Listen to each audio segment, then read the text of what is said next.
To utilize the third-party device mode, you must either have a rock-solid audio hardware device connected within the last 30 days or an active RA Control subscription. Additionally, your third-party MIDI device must be configured to output relative CC messages in 2's complement format. We strongly recommend reviewing the instructional documentation provided with your MIDI device for the best experience.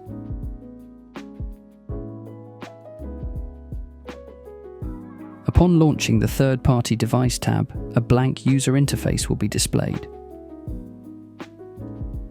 Your MIDI devices will be displayed in the device list area.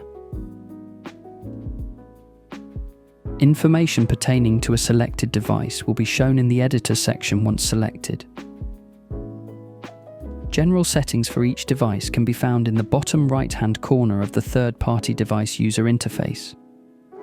The Hide button, located in the top right-hand corner of the user interface, allows you to hide the tab. While hidden, the third-party device tab will continue to operate. For Windows users, a third Minimize button is available for minimizing to the taskbar.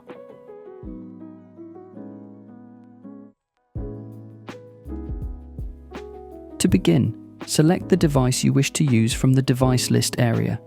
For this demonstration, we will be using an Akai MPD 218. Once selected, press the Connect button located in the General Settings area. Connections may take a few seconds to complete. Once connected, a blank device preset will appear in the Editor section, and your Connect button will now be replaced with a Disconnect button. To disconnect, you can simply select the Disconnect button. It's important to understand that during this connection process, you should never disconnect your device.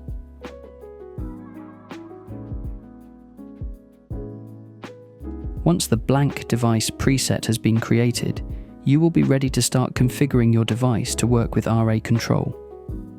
Each row in the editor section relates to a parameter control on your MIDI hardware device.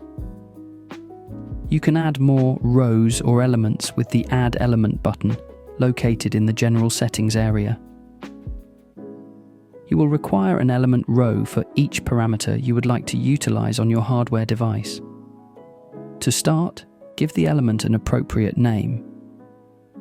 Then, from the drop-down list, select whether your hardware element is either an encoder or a button.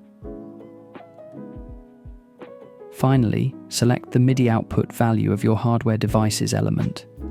This is generally a number between 0 and 255 and denotes the MIDI address of the parameter.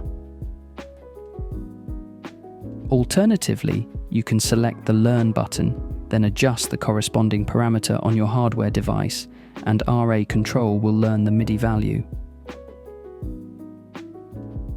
Once you have repeated this process for all the parameters on your MIDI hardware device that you would like to utilize, select Save. You are now ready to use your third-party MIDI device with all of RA Control's functions and modes.